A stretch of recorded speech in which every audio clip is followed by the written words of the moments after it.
Saya menyatakan di depan Presiden, Panglima TNI, dan Kapolri, sebetulnya sangat mudah untuk menangkap siapa aktor di balik bisnis judi online di Kamboja dan siapa aktor di balik scamming online. Saya cukup menyebut inisialnya T aja paling depan lah. Yang kedua saya nggak perlu sebut. Dan ini saya sebut di depan Presiden. Boleh ditanya kepada Pak Menko, Pak Mahfud MD saat itu. Ya, Presiden kaget, Pak Kapolri kaget, agak cukup heboh rapat terbatas saat itu. Orang ini adalah orang yang selama Republik ini berdiri mungkin tidak bisa disentuh oleh hukum. Mohon maaf dengan segala hormat.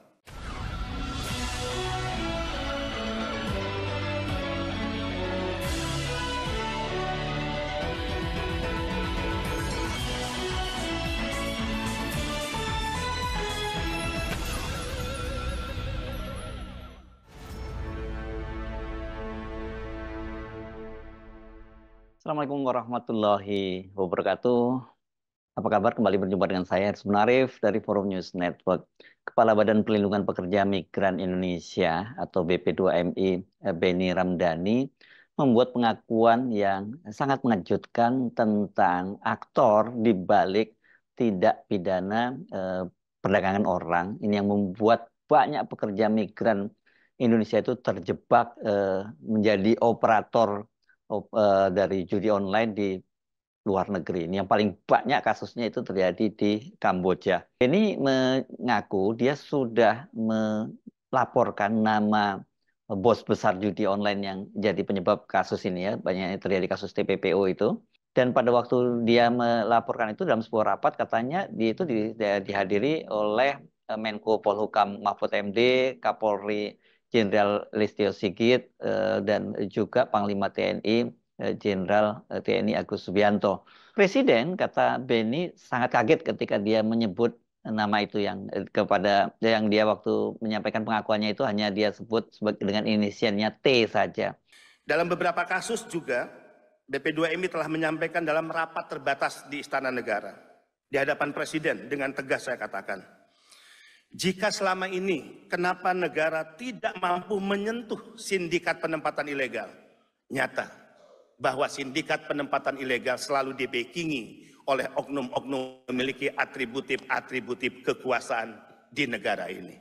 Di depan Presiden, di hadapan Panglima TNI, di hadapan Kapolri, Menteri dan lembaga, saya katakan, oknum-oknum itu berasal dari oknum TNI Polri, oknum-oknum kementerian lembaga, dan bahkan oknum di BP2MI terlibat dalam sindikat penempatan ilegal pekerja migran Indonesia. Tentu jika saya menyebut seperti ini tidak boleh ada institusi yang merasa rendah diri atau merasa dipermalukan. Kita percaya oknum brengsek dan pengkhianat Republik akan selalu ada dimanapun.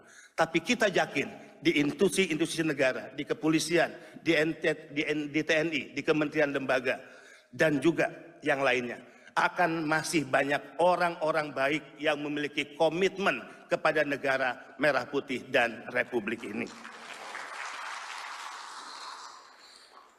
Bahkan ada tren baru saya ingin laporkan kepada Pak Saleh. Kalau dulu kita berpikir korban penempatan ilegal adalah mereka yang pendidikannya menengah ke atas.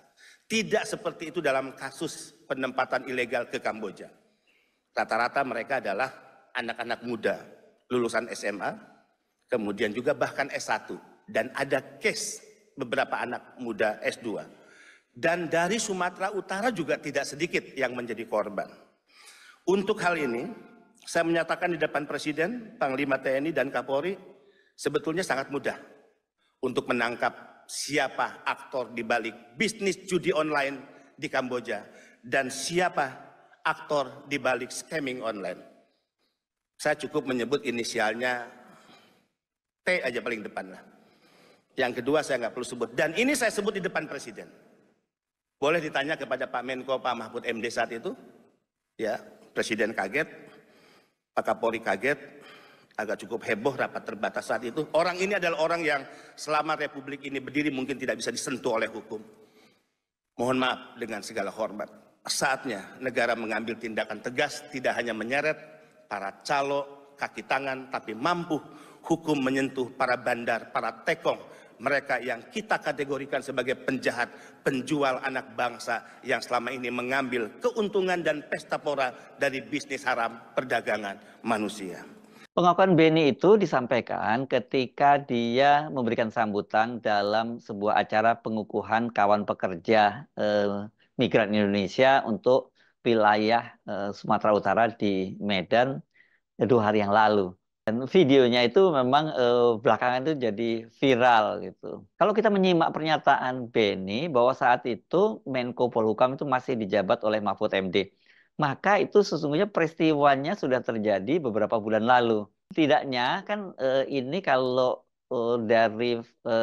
dari timeline mundurnya Mahfud MD sebagai Menko Polhukam itu sudah lebih dari 6 bulan lah ya.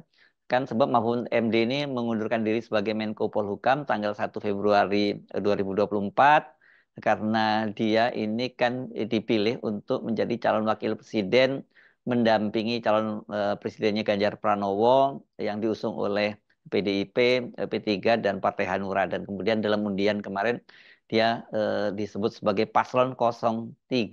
Nah, itu kalau pembicaraannya mungkin hanya selang beberapa hari gitu atau tidak lama sebelum Menko Polhukam Mahfud MD ini mundur. Tapi kalau terjadi bisa lebih lama lagi gitu ya. Pertanyaannya mengapa sampai sekian lama ini sudah setidaknya lebih dari setengah tahun si bos besar yang tadi namanya disebut berinisial T itu kok tidak ditangkap juga. Padahal korban ini terus berjatuhan. Ini banyak sekali kalau kita membaca di media laporan-laporan dari mereka yang pernah menjadi korban tindak pidana perdagangan orang ini untuk dibawa ke Kamboja, ke Filipina gitu ya. Dan ini mereka itu di sana disekap dan diperlakukan dengan tidak manusiawi begitu. Dan mereka ini juga dieksploitasi karena kemudian gaji yang harusnya mereka terima itu dipotong dengan alasan biaya untuk perjalanan mereka, termasuk biaya untuk makan mereka sehari-hari. Tapi ada juga yang kemudian sampai menjual harta bendanya itu demi bekerja di luar negeri. Iming-iming, maksudnya iming-iming bekerja di luar negeri. Nggak taunya mereka kemudian jadi korban perdagangan ke orang dan kemudian diperbudak di luar negeri. Nah, ini korbannya terus berjatuhan dan Kementerian Luar Negeri itu harus bekerja keras untuk menyelamatkan mereka-mereka ini, pekerja migran ini yang mimpi memperbaiki kehidupan lebih baik dengan bekerja di luar negeri. Ternyata mereka hanya kemudian jadi korban penyanderaan, penyekapan, dan untuk menjadi operator judi online atau penipuan lagi yang disebut scammer ya. Jawabannya sesungguhnya sangat jelas ya, karena Beni tadi menyebut bahwa T ini orang yang tidak pernah tersentuh hukum. Nah, siapa T ini? Anda silakan menebak-nebak siapa bos judi inisialnya T dan tidak pernah tersentuh hukum. Ini artinya orangnya sangat berkuasa banget ya, dan presiden pun tampaknya ini tidak berdaya karena sampai sekarang kok tidak pernah ada tindakan hukum gitu. Nah, dengan menyebut bahwa orang ini tidak pernah tersentuh hukum, sebenarnya ini Beni ini memberi isyarat kepada kita bahwa ya jangan terlalu berharaplah dengan pemerintahan Jokowi ini karena ya mereka tidak serius memberantas judi online. Padahal judi online ini kan dampaknya luar biasa. Selain tadi mereka yang jadi korban tindak pidana perdagangan orang untuk jadi operator judi online, itu di dalam negeri kita sendiri kan kita melihat dan membaca berbagai kasus bermunculan akibat judi online ini. Dan korbannya itu bukan hanya warga biasa, tapi juga banyak di antara mereka itu aparat kepolisian dan juga aparat dari TNI jadi korban judi online. Jadi judi online ini tidak pandang bulu, semua segmentasi masyarakat dari pengangguran sampai yang tidak punya jabatan itu semua terkena wabah judi online ini. Nah, itu tentu saja menyedihkan. Dan dalam konteks para pekerja migran ini, kalau seperti yang dikatakan oleh Beni Ramdhani, mereka itu memberikan kontribusi yang luar biasa besar terhadap devisa negara.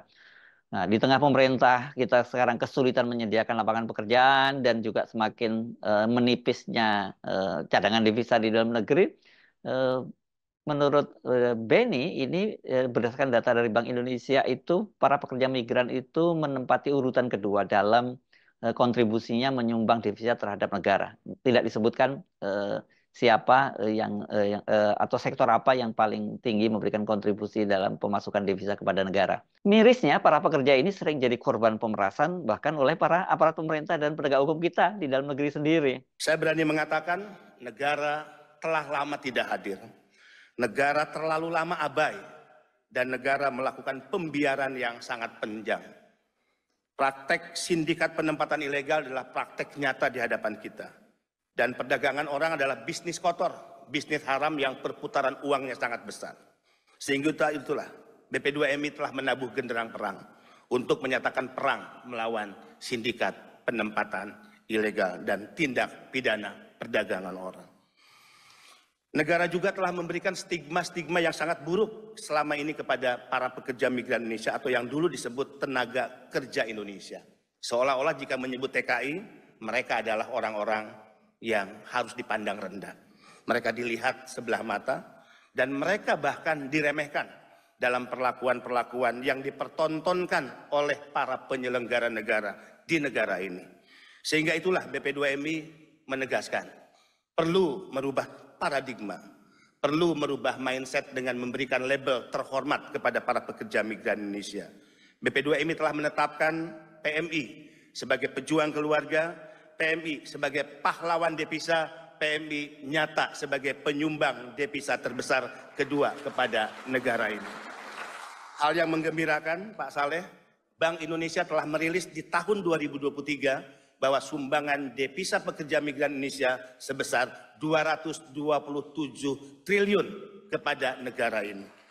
Dan menempatkan sumbangan PMI sebagai sumbangan devisa terbesar kedua. Sungguh miris ya pengakuan dari Kepala BP2MI ini. Boro-boro pemerintah hadir, yang terjadi malah tadi banyak aparat negara yang memeras mereka. Dan ketika presiden sendiri yang langsung dilapori, siapa aktor besar di balik banyaknya tenaga kerja migran kita yang jadi korban di luar negeri itu, presiden tuh hanya bisa kaget dan sampai sekarang tidak bisa berbuat apa-apa. Saya Arif dari Forum News Network. Sampai jumpa lagi. Wassalamualaikum warahmatullahi wabarakatuh.